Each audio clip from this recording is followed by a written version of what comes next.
Toto by ma asi hnevalo. Aj dvere sú trošku nakrivo. Čo sa týka toho stropu, ten má tiež teda krivosti. Toto není dobre pretunelené ani tu. Keď sme to presvietili, tak tých nerovností je tu teda dosť veľa, lebo ani toto není dobre.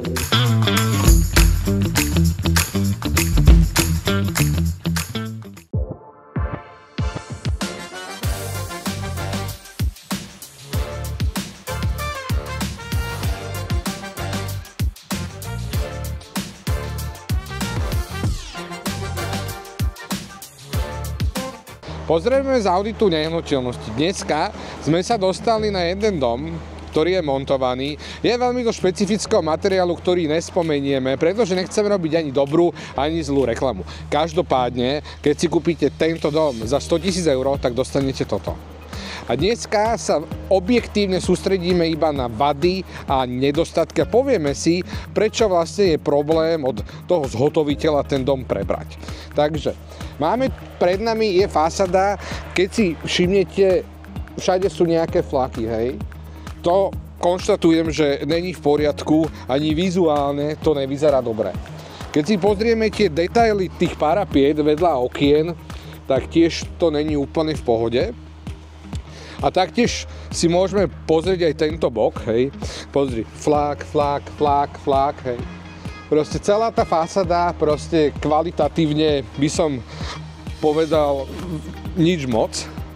Taktiež keď si pozrieme napríklad ten detail tuto pri okne, tak toto tiež je teda dosť zásadný defekt.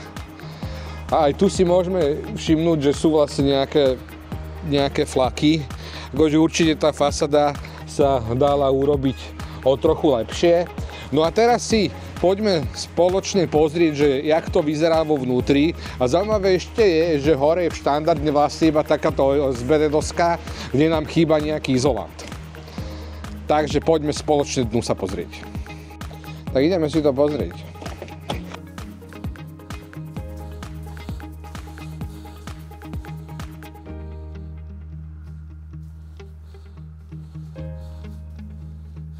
Ako prvé sme si pozreli elektroinštaláciu, keďže je to výhradné technické zariadenie a teda malo by byť teda podľa nejakej dokumentácie, ale keď si teda pozriem tú dokumentáciu, nech už je aj keď vo vyhotovení na stavebku, čo nie je teda realizačný projekt, tak dá sa teda konštatovať, že to vyhotovenie už len počty ističmi vlastne nekoreluje s tým projektom. Taktiež tu máme aj nejaké defekty, napríklad tu si môžete všimnúť, jak je vlastne tento tenký vodič je vlastne na tento hrubý vo jednej dierke. Taktiež v projekte máme tu, že vodovod by mal byť pripojený na hlavnú uzemňovaciu svorku a keď si ju teda pozrieme, tak zistíme, že to tu teda kompletne chýba. A keď si to pozrieme teraz aj že reálne, že či vlastne v tejto technickej miestnosti lomená kúpeľňa, či máme nejaké doplnkové ochranné pospájanie, tak prídeme k tomu, že žiadny zeleno-žltý vodič nám teda nevyčnieva zo steny, čiže konštatovať, že to teda chýba a tým pádom bude teda problém aj vo revíznej správe. V rámci kontroly sme vyleteli s dronom a pozreli sme si realizáciu bleskozvodu. Akože nutne teda konštatovať, že ten projekt nám hovorí, že malo by tu byť teda 5 zachytávačov, sú teda 3 plus nejaké 2 bočné. Ten projekt o tom nehovorí, čiže určite je to teda mimo projektovej dokumentácie, žiadna revízna správa k tomu predložená nebola. Ja osobne ani neviem, či by som ju teda vydal kladnú. Pôjdeme ešte zmerať tie jednotlivé zvody, ale akože aktuálne sa nedá teda objektívne posúdiť ani prehlásiť, že ten bleskozvod je v poriadku. A ideme ďalej. Tak dostávame sa do druhej časti domu, teda do druhej bytovej jednotky. Elektrický rozvádzač vyzerá teda o mnoho lepšie. Tuto ma už skoro nič nevyrušilo, okrem toho teda, že stále som nevidel teda projekt a revízku. A zase je tu taká istá chyba, jak minule v tom vedľajšom dome, lebo nie je teda evidentné, že je tu urobené doplnkové ochranné pospájanie. To si môžeme pozrieť tuto. Toto vyzerá, že tu vlastne bude boiler. a doplnkochranné pospájanie tu nie je zhotovené. Toto vyzerá, že bude zásuvka, toto vyzerá, že bude tiež, takže doplnkochranné pospájanie tu objektívne chýba. Taktiež aj tuto sa majstri rozhodli, že dajú do rohu rohovník, čiže im vystúpil ten roh. Čo tu by som ešte pochopil, nakoľko toto je kúpeľňa, ale keď si pozrieme všetky ostatné rohy, napríklad tu, tak akože túto to, že výrazne ušlo, hej. A to mám úplne jedno, že do ktorého rohu to dám, proste tá rovinnosť túto není úplne, že akože v poriadku. A takisto keď povedem sem, tak ani túto. Tuto je to, že by som povedal, že najlepšie. Tuto sa tiež ako ušlo, ale oproti tomu, jak inde, tak tiež to není OK. Ten sadrokartón vyzerá, že je vybrúsený tak, jak ja, ale ešte keby sa raz vybrúsil, bolo by lepšie. Lebo napríklad tuto tento šrobík, tam ten šrobík, sú vidieť také výstupky, neviem, či to bude na kamere vidieť, ale voľným okom to je vidieť.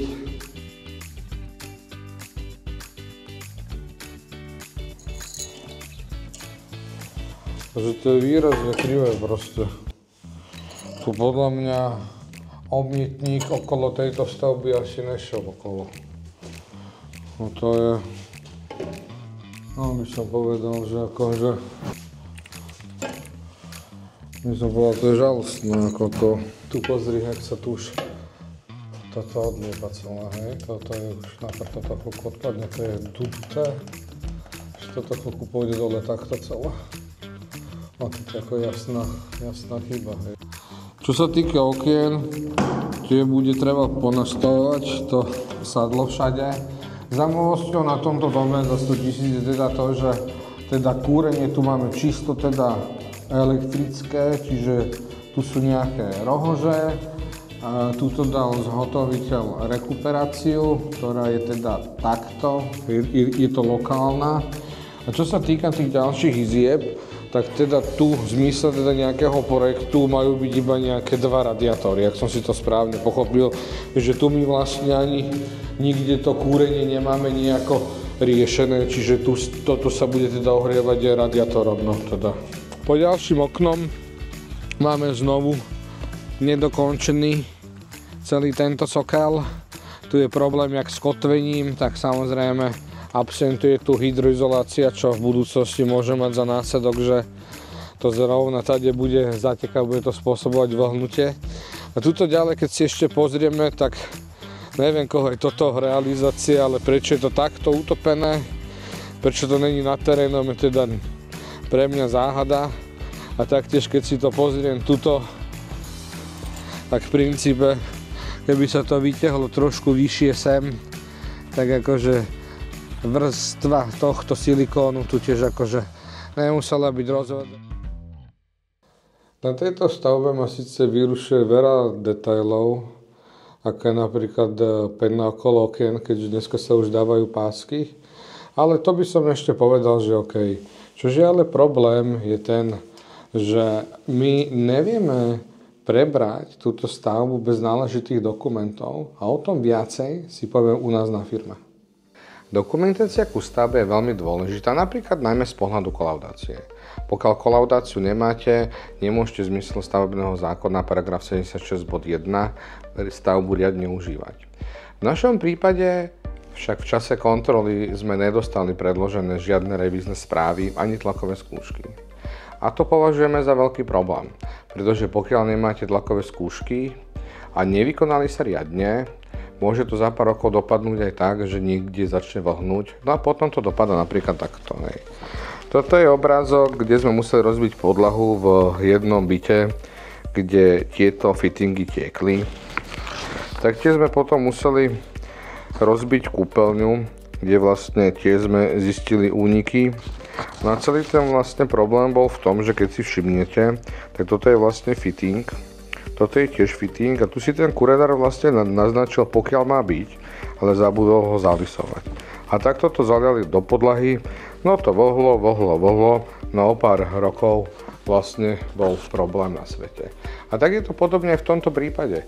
Pokiaľ my chceme preberať nejaké dielo zhotoviteľa, respektíve nejaký dom, bez revíznych a bez tlakových skúšok sa nedá preukázať, že či tie veci sú v poriadku, či sú vôbec schopné užívania, či sú aj bezpečné. Takže výsledok nášho auditu bude ten, že napísali sme špecializované odborné vyjadrenie, to sme dali právnej kancelárie, ktorá veríme, že výzve zhotoviteľa a dúfame teda, že zhotoviteľ všetko pekne riadne odovzdá a my budeme môcť prebrať dielo tak, ako sa to má. Keď sa vám video páčilo, túto dole nám prosím hoďte odber a sledujte nás.